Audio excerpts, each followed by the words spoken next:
Out here from North Main Commons at Magnetic South with Duke, Me. co-owner. You've seen Josh before. Oh, there's Josh walking through. Yeah. From New Group Artisan Brewery in Boiling Springs, Greater Spartanburg area. So, Duke, what did you bring out to North Main Commons at Cousins Festival?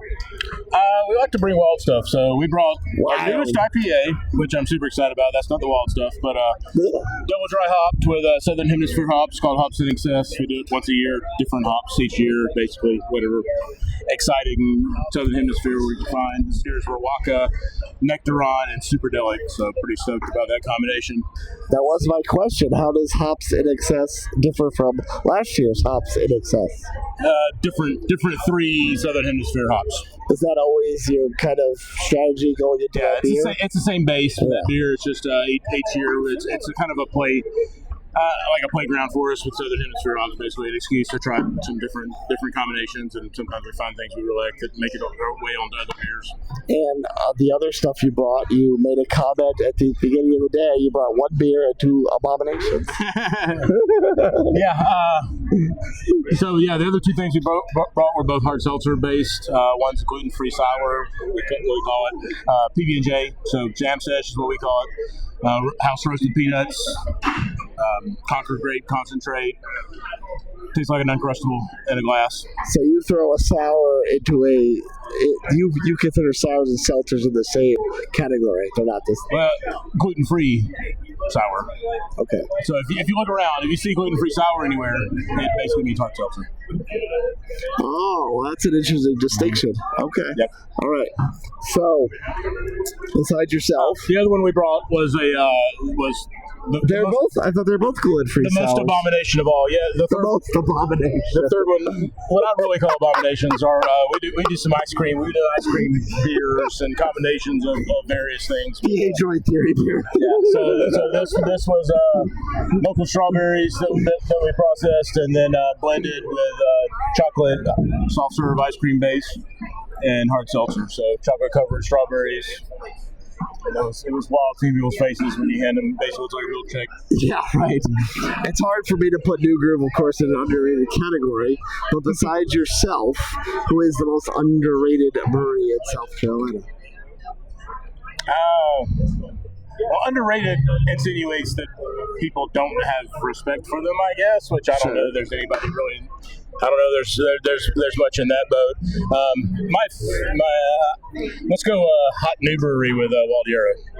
Valdiaro, okay. They've only been around for years. They just had their first anniversary, I believe, Yeah, not too long ago. Had some great music acts there. Yeah. Aaron's killing it. Of course, he's not new to the game. He's just new to here. Yeah. But they're definitely enjoying things they put out. I do love that they're on the scene because Birds Fly South left, and that kind of left a void for saisons and funky stuff. Yep.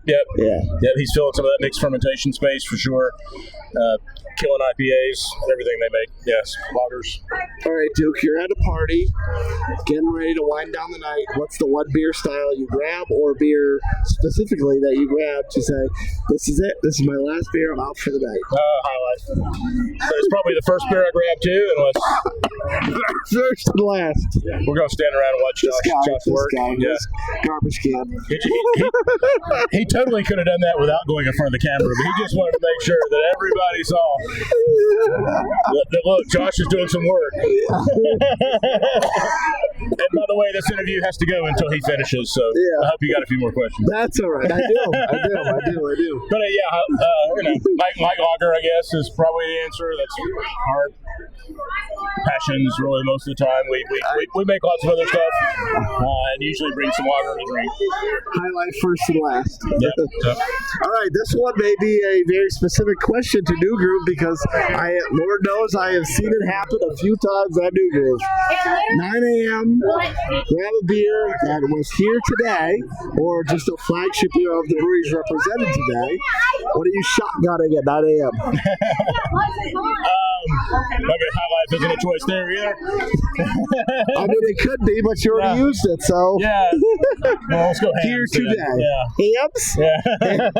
Is there hams or hams? No, probably not. There's PBR here, though. Not in the cans. We can't shotgun it. But I picked up a can of Czech Pills to take home from Frothy Beer. I had it earlier. Awesome. Enjoyed that. That would be a good drinking beer for sure. And as the social trends dictate, Florida Man has been something that always takes over the trending space. What is the one beer style that best encompasses the Florida Man energy? The Florida Man energy. Yeah. When I think Florida, I think either super fruited sours or barrel aged stouts. Oddly enough, which neither one I think are real great for summertime, summer sun.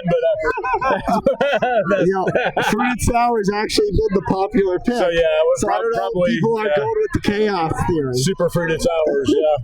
Unless you also think that fruit sour is chaos. Can be. It can be. Well, from a technical perspective or drinking it, and your kind of opinion as you drink it, being a brewer. There's just so many of them, that style in particular, and to me, it's a wide range of ones that are done well. And I mean, I guess any beer is. There's good examples and bad examples, but when there's an example like that so many people I think are getting into that don't really drink them themselves necessarily, there's a lot of examples that are less pleasant, but there are many fantastic examples too, and a lot of them come from Florida. So Jonathan Duke from New Groove, thanks as always for having us. Cheers. Cheers. Yep.